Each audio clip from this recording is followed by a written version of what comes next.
this unit find guys with this MO, they go back to all of our, like, part of their work is to go back to all of our old cases and review all the MOs. So usually they have an idea. Could I say detectives looking at the possibility this guy could be linked to other crimes? Detectives are looking at that, yeah. I oh, can for say sure, that, for right? sure. We always look at that as part of the investigation in their end, from what I understand. So they go back. Hey, I was over at DEA, and I met you a bunch. I just came over here from DEA. Oh, really? Yeah. Thanks. I know, crazy switch, but yeah. Okay. I met you a bunch over there. Because I was Yeah, I walking. wanna make sure we didn't have any other stragglers.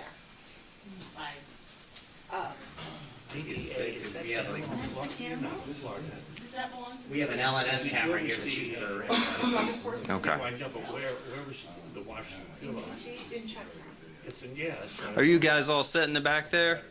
Yes. Thank you.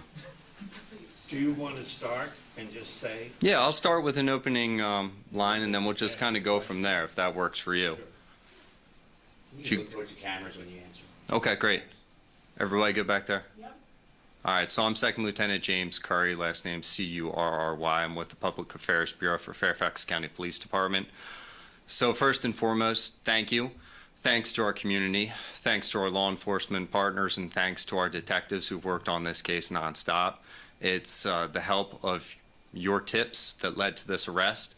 It's the help from our law enforcement partners that immediately found and took Mr. Patrick Craig Locke, 30 of Washington, D.C., and he's now facing the charges of rape, abduction with the intent to defile, and rape, burglary with the intent to commit rape, abduction with the intent to defile, and brandishing. So again, it wouldn't be possible that we would have this individual into custody without the help from our partners at the Metro Transit Police Department, Montgomery Police Department, and the hard work of our detectives. But certainly thank you again to the community members who offered an abundant amount of tips when we released this picture. So thank you. How important was that body cam video to closing this case? Yeah, it was huge. It was absolutely huge. So after we got some information about potential identification of our suspect, our detectives quickly worked to verify that information and corroborate the identity of the person that we were provided. We work closely with detectives of the Montgomery County Police Department, and they recently had a contact that led to an arrest of Mr. Locke. After reviewing that body-worn camera footage, clothing, jewelry, hairstyle, all matched and was a positive identification of our suspect in this rape case. Ultimately, after analyzing the tips that we got, the body-worn camera footage amongst other evidence, we were able to obtain these warrants. And fortunately, at 4 o'clock yesterday afternoon, Mr. Locke was taken into custody by Metro Transit police officers. So in a word, that body cam video was Critical.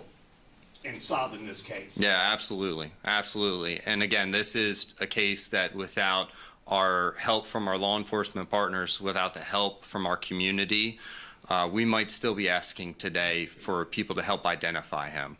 So this was an investigation that, it combined all of our resources here in the capital region coming together to identify him, to take him into custody, and really, really fortunate to have that great working relationship with our law enforcement partners, but also with our community members. Can you go at all into the technical stuff about how that works? Is it like facial recognition or what? No, it's police work. It's old school police work with, I guess, new technology. It was a community member that led to the tip of a potential name for our suspect that we were able to further track down, realized that he had recent contacts with the Montgomery County Police Department, and then going through those incidents and the body-worn camera footage that they had, we were able to positively identify Locke as our suspect. I'm with Fox 5, I'm Amma. We heard that he was spotted 2 hours prior to his arrest in Northwest DC, and MPD did not arrest him because it was not their jurisdiction. Have you heard anything about that? And if so, how does that work when you see a suspect from a different jurisdiction in another part of the DMV? Yeah, I'll have to follow up because I don't have information about a previous contact earlier in the day. But again, contact was made with him with Metro Transit Police Department. They were able to positively confirm that he had active warrants for the rape in Fairfax County, and they took him into custody. And that's when our detectives immediately responded to the scene to further the investigation from their end. So this case, it doesn't just stop with an arrest. We continue to investigate. We continue to comb through digital evidence to get a better understanding about our suspect's movements, where he's been, what led to him coming into Fairfax County to committing this crime. And certainly when we do these type of releases, we're always looking for people with more information about this crime, but also more information about any other potential crime where they recognize him and may have had unlawful contact. So if it happened in Fairfax County or if it happened anywhere else, please contact our detectives or your nearest police district and come forward with some more information. Do you have any DNA evidence here? Like with all these felonies, you know, we do collect forensic evidence from the crime scene, and that's sent for further analysis, and that's all pending results from that. Do you compare that DNA sample to other open cases or unsolved cases? Yeah, so certainly when we have DNA evidence that's recovered from a suspect, that goes into a national database, and then it can be further analyzed to determine whether or not he's associated with other crimes. So one of the interesting things about today and about this crime, earlier today we had a detective school just downstairs, and we had the chance to present before them as part of the Public Affairs Bureau and talk about the importance of the Public Affairs Bureau and what we do in sharing these messages.